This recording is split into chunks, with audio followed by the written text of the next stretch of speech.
બગરપુરા પોલીસની ટીમ દ્વારા કરવામાં આવેલ નાઇટ પેટ્રોલિંગ દરમિયાન રીઢો ઘરફોડીઓ ઝડપાઈ જવા પામ્યો હતો, જ્યાં તપાસમાં ચોરી કરેલ સામાન ખરીદનાર સોનીની પણ પોલીસે અટકાયત કરી આશરે 12 લાખ રૂપિયાનો મુદ્દામાલ કબજે કર્યો હતો।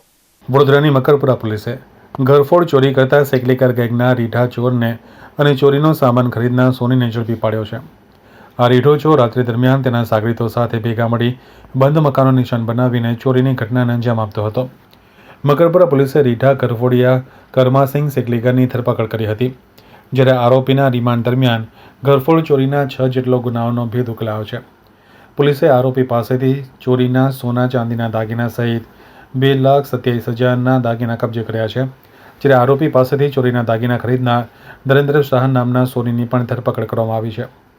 સોની નરેન્દ્ર શાહ પાસેથી પોલીસે ચોરીના ખરીદેલા 9,75,000ના સોના ચાંદીના દાગીના પણ કબજે કર્યા હતા। એમ કુલ મળીને રીઢા ચોર અને સોની પાસેથી ₹12,02,000થી વધુનો ચોરીનો મુદ્દામાલ રિકવર કર્યો હોવાનું ડીસીપી એફ ડિવિઝનના અભિષેક ગુપ્તાએ જણાવ્યું હતું। તાજેતરમાં જે ચોરીના બનાવો વધી રહ્યા હતા તે અનુસંધાને માનનીય કમિશનર સાહેબ, માનનીય અધિક પોલીસ કમિશનર સાહેબની સૂચના અનુસાર રેગ્યુલર પીઆઈ સાહેબોની નાઇટ કાઢવામાં આવી હતી અને મેક્સિમમ સ્ટાફને નાઇટ રાઉન્ડમાં પેટ્રોલિંગ માટે મોકલવામાં આવતો હતો અને તે દરમિયાન મકરપુરા પોલીસને એક જૂના ગુનામાં જે આરોપી બાકી હતો તે કરમાસિંહ નામે આરોપી આપણને મળી આવ્યો હતો। તેની પૂછપરછ કરવામાં આવી અને તેની પૂછપરછ કરતા અને તેની તપાસ લેતા તેની પાસેથી 2,27,000 જેટલો મુદ્દામાલ મળી આવ્યો છે, જેમાં આપણે મકરપુરામાં 2024માં દાખલ થયેલા 2 ગુનાનું ડિટેક્શન થયું છે।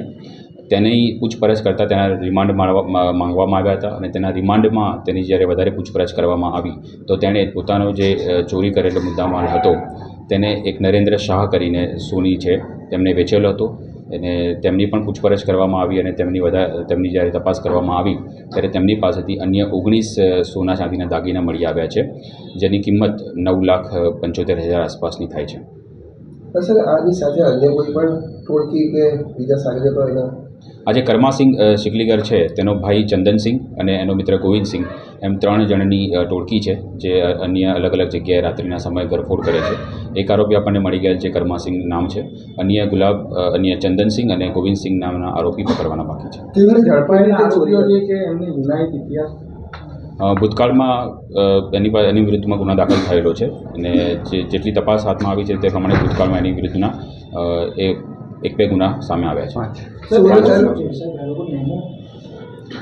રાત્રિના સમયમાં તેઓ નીકળતા હોય છે અને જે ઘર બંધ દેખાય તે ઘરમાં એ લોકો ઘરફોડ કરીને અંદર ચોરી કરતા હોય છે। તેમની પાસે દરવાજો તોડવા માટેનું જે ડિસ્મિસ વાપરતા હોય છે તે અને હથોડી જેવા સાધનો એની પાસેથી મળી આવ્યા છે। સર, આજે ચોરીનો માલ ખરીદતો હતો એમની સામે કોઈ કાર્યવાહી?